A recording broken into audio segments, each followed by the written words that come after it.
Hello, this is WBA Executive Director Brad Boyks coming to you with another edition of The Blueprint. For a non-election year, we have a lot of shuffling going on with some election-related news. First off, many of you have probably heard that Congressman Duffy has announced that he will step away from his seat in a few weeks, and that has triggered a lot of conversation about who will be running in a special election to replace him. On the Republican side, there's been a number of folks who have said that they will not run, including State Senator Jerry Petrowski from Wausau and State Representative Romaine Quinn of Rice Lake. State Senator Tom Tiffany has announced he's running a pretty aggressive early campaign. Indications from him are that he likely will have some type of challenger, but right now he is the only Republican that is announced for that seat. On the Democrat side, there are a number of folks that appear to be contemplating running for that seat as well, including current State Representative Nick Milroy, former State Senator Pat Kreitlow, current State Senator Janet Bewley.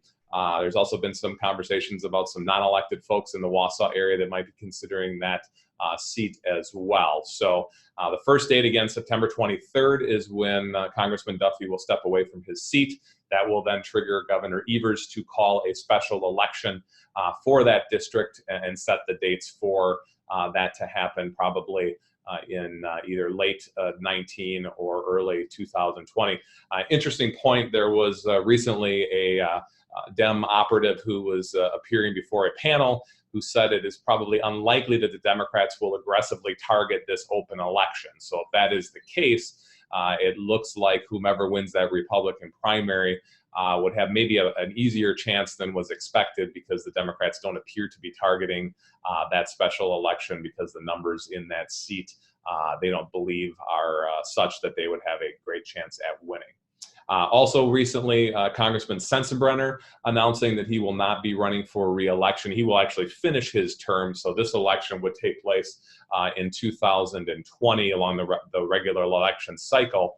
A few folks have announced that they will not be running, including current State Senator Dale Kooyenga, former State Senate and U.S. Senate candidate Leah Bookmere, Waukesha County Executive Paul Farrow. All three of those folks have announced that they will not run for that seat. In this seat, again, one announced candidate, State Senator and Senate Majority Leader Scott Fitzgerald, recently announced his intentions to seek that seat, and a number of other folks who are still contemplating a run. Press reports indicate that Matt Newman, son of Scott Walker, former governor, is considering a run.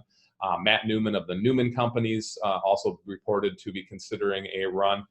And current State Senator Chris Kapenga is also rumored to be looking at that seat as well. So again, that would be an August 2020 primary, and then a general election in November of 2020.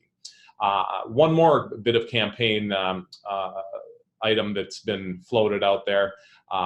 Senate District 30 is currently represented by a longtime State Senator Dave Hansen. He was elected in 2000, served a number of terms in the State Senate.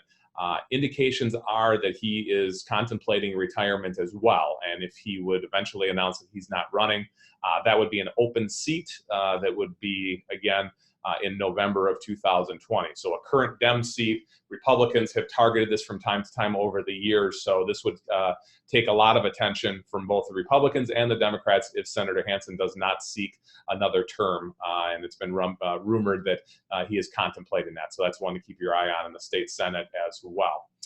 Recently had an opportunity to meet with staff over at the Department of Safety and Professional Services, covered a lot of topics, including the time it takes to get a permit, both builder credential and septic system permits, some code issues relating to concrete, egress windows in egress requirements in multifamily structures, waiting for some more information on those topics, but also have made a request for Secretary designee Dawn Krim to attend our advocacy group meeting. That's part of our member meeting day that we will be holding on October 17th. Recently, we sent out notice via email to attend, and again, that is the opportunity to attend that meeting in person at the Pyle Center on the University of Wisconsin-Madison campus, or you will have the opportunity to click in and view that meeting online. So again, that is an opportunity. If you have additional questions, want to get an update from the Secretary, we have not confirmed that she will be able to attend, but we have extended that invite and hope that she will be able to join us to cover maybe some of these and additional topics. An update on our efforts to streamline the building permit process. We had good news recently with the Senate Housing Committee passing that bill out of committee on a 5-0 vote.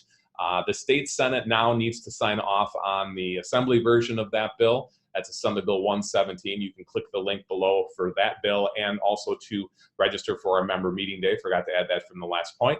And we are hopeful that the state Senate will consider that bill hopefully in their October floor period. If not October, then their November floor period. They're only scheduled to be on the floor once in October and once in November. So we are hopeful that they will be able to take action and send that final bill to Governor Evers. And hopefully we can have our first bill signed by the new governor. And finally, there was recently an update that you should have received from NAHB. This is to contact your legislators on the national level in opposition to Senate Bill 2137. This was introduced recently by both a Republican and a Democrat senator, and if passed, would result in costly and aggressive energy efficiency requirements. This legislation will expand the role of the Department of Energy in the code development process and denying the code consensus bodies freedom in decision-making like we have on the Wisconsin level. So NAHB is asking for your help to click the link below and to register your opposition to, again, Senate Bill 2137. So that is all I have for you today. Thank you for tuning in, and we will talk to you in a couple of weeks. Thank you.